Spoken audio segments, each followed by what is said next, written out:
Good evening and thanks for joining us. The community reacts after layoff announcements at a local company. It's a story we first brought you yesterday on News 10 First at 5.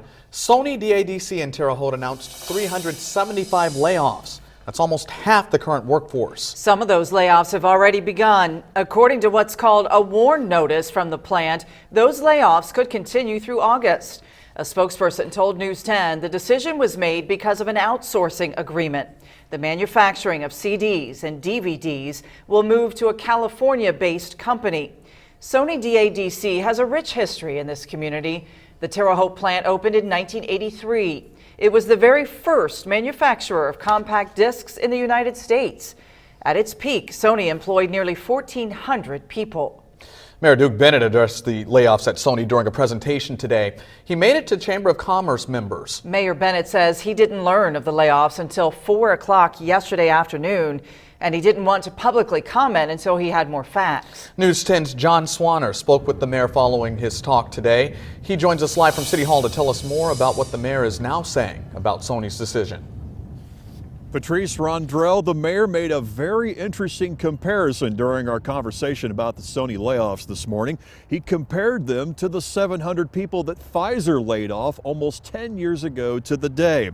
And Mayor Bennett believes we as a community are better equipped now to handle these types of layoffs than we were 10 years ago. We asked an ISU economist if he agrees. Mayor Bennett told chamber members about 4 companies who will bring nearly 300 new jobs to the area this year. He also addressed the economic elephant in the room, the 375 jobs that will be lost when Sony's layoffs are complete.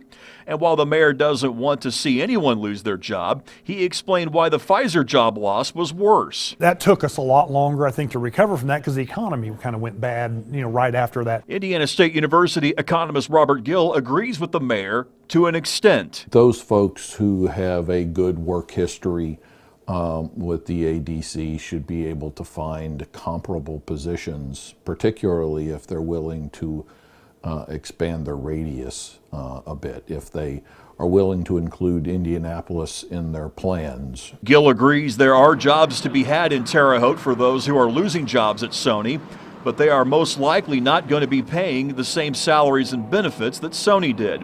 That said, Gill dismisses the notion the Sony layoffs are some sort of economic death blow to Terre Haute, saying this is nothing like Pfizer. Pfizer was a big deal because they were really good, educated jobs. The percentage of over $100,000 a year jobs that Terre Haute lost was a significant blow at precisely the wrong time. Of course, the Great Recession followed those Pfizer layoffs. Meanwhile, Sony is not leaving. Even after the current round of layoffs are complete, there will still be 300 people employed at that plant. And there's also this to keep in mind. National unemployment right now is at a very low rate of 4.1%, and it's expected to drop, according to Robert Gill. And last month, he also told me we saw the lowest number of new applications for unemployment compensation here in the United States in 45 years. So things are certainly good economically, and that's why Gill said this is a good time for bad news. Back to you.